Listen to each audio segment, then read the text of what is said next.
मीरा की एक दासी भूरी बाई राणा विक्रमादित्य को बताती कि मीरा के कमरे से एक पुरुष की आवाज आ रही है।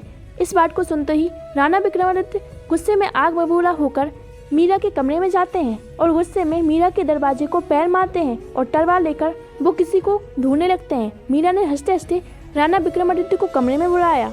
राणा विक्रमादित्य देखते हैं कि मीरा की सैया ऐसी बिखरी है मानो जैसे दो लोग अभी अभी उठे हों। राणा तलवार लेकर चारों तरफ तोड़फोड़ मचाते हैं। वे कभी पलंग के नीचे देखते हैं तो कभी खिड़की के बाहर। तब मीरा उन्हें बताती है, आप जिन्हें ढूंढ रहे हैं वो तो सर्वज्ञ हैं, वो किसी के बस में नहीं, वो हर जगह हैं। तब राणा ने गुस्से में मीरा को कलंकनी कुलक्षणी कहते हुए मीरा पर तलवार चला दी, लेकिन मीरा को कुछ भी नहीं हुआ, मानो तलवार हवा में चली हो। तब मीरा हंसने लगती है। जब विक्रमादित्य अपनी आंखें बंद करते हैं तो उन्हें चारों तरफ हंसने लगती हैं। राणा मीरा को डाकनी जादूगरनी कहकर कमरे से भागा। जब ये बात पूरे महल को पता चली तो राणा का अभ्यास और मीरा की पूजा होने लगी।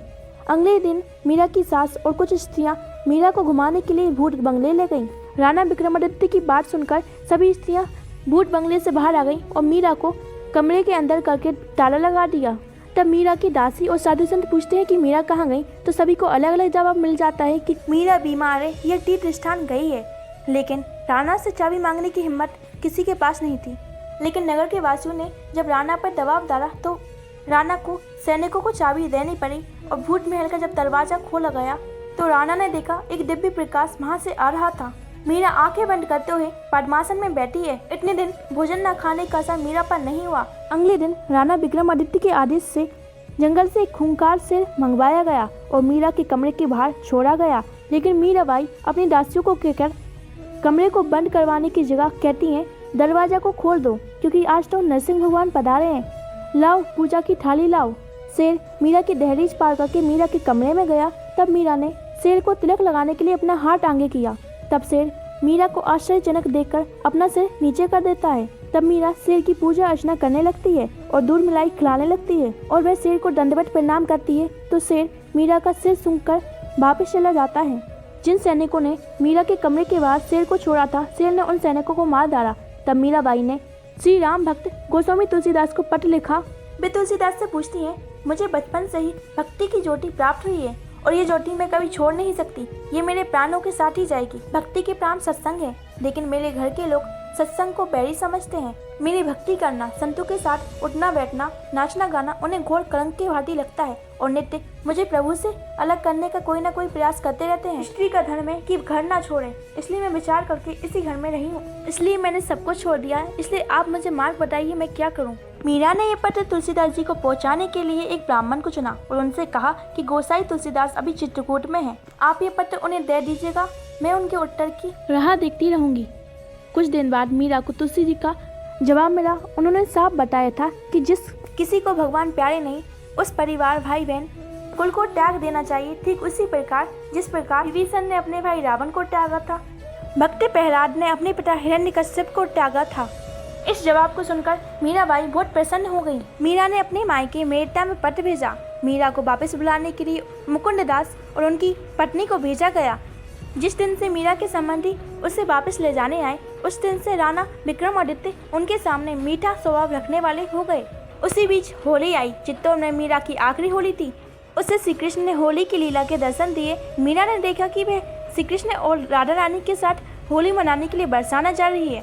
श्याम ने मीरा को रोक लिया और जबरन उसके गालों पर गुलाल मत दिया तो मीरा ने भी हिम्मत करके श्री कृष्ण की पोटली में से 2 गुलाल उठाकर उनके पूरे मुख, गालों, बालों, छाती और कमर पर मर दिया और दूर भागी। लेकिन मीरा की ओढ़नी का एक छोर श्री कृष्ण के हाथ में आ गया। ओढ़नी खींची तो मीरा की सारी ओढ़नी उनके हाथ में आ गई। मीरा किसी तरह आम के पेड़ के पीछे छुप गई और श्री कृष्ण से ओढ़नी छीनकर बरसाना भाग गई। और श्री कृष्ण, हे वनरिया रुक, ऐसा कहकर मीरा के पीछे भागने लगे। मीरा ने उस ओढ़नी को राधा रानी की सखी विशाखा को संभालने के लिए कहा। मीरा राधा रानी के दर्शन करने के लिए चली गई। गोकुल के ग्वारों के साथ बरसाना की छोरी ने खूब होली खेली। मीरा के कारण राधा रानी की टोरी जीत गई और श्री कृष्ण को सखी रूप में सजाकर राधा रानी के चरणों में प्रणाम करवाया गया। और भोजन के समय राधा रानी ने अपने हाथ से खीर और श्री कृष्ण की आधी खाई गुलाब जामुन मीरा को खिलाई। मीरा का मन नहीं था कि वह श्री किशोरी के चरणों से दूर जाए। मीरा बार बार श्री किशोरी के चरणों में जाकर गिर जाती और अपने आंसुओं से उनके पैर धोती। श्री किशोरी बस उनसे इतना ही कहती, हे सखी तुम मुझसे दूर नहीं जा रही हो। श्री किशोरी ने उनका अद्भुत श्रृंगार कराकर श्री कृष्ण के साथ उन्हें नंदीग्राम भेजा। श्याम के साथ होते हुए भी मीरा की आंखों में श्री किशोरी के चरण समाये हुए थे। श्याम मीरा से पूछते हैं, तेरा श्रृंगार किसने किया रे? मीरा कहती है, मेरे नेत्रों में तो श्री किशोरी के चरण समाये हुए हैं। श्याम कहते हैं, तुझे मैं नहीं दिखता? मीरा कहती है, समझ नहीं आता श्याम जी, तुम वही तुम, कभी एक कभी दो। श्याम ने खींचकर कहा, ठहर जा, बड़ी सिद्ध हो गई है। ऐसा था मीरा का राधा रानी के लिए प्रेम और राधा रानी का मीरा के लिए अद्भुत सखी भाव। जब मीरा इस होली लीला से जागी तब राणा विक्रमादित्य ने फूलों की माला के 2 बक्सा मीरा को भेजा। उस बक्से में 2 खूंखार नाग थे जो मीराबाई को मारने के लिए भेजे गए थे, लेकिन श्री कृष्ण की कृपा से वो खूंखार नाग 2 मारा में परिवर्तित हो गए। इसके बाद मीरा ने सन 1534 ईस्वी में चित्तौड़ को पूरी तरह से छोड़ दिया। जिस राणा विक्रमादित्य ने मीरा के साथ इतने जन्म किए उसे अपने कर्मों का फल मिलने लगा। चित्तौड़ पर आक्रमण हुआ। राणा विक्रमादित्य के सामंतों ने राणा को मार दिया। जब मीरता की हालत बिगड़ने लगी, मीरा पुष्कर चली गई।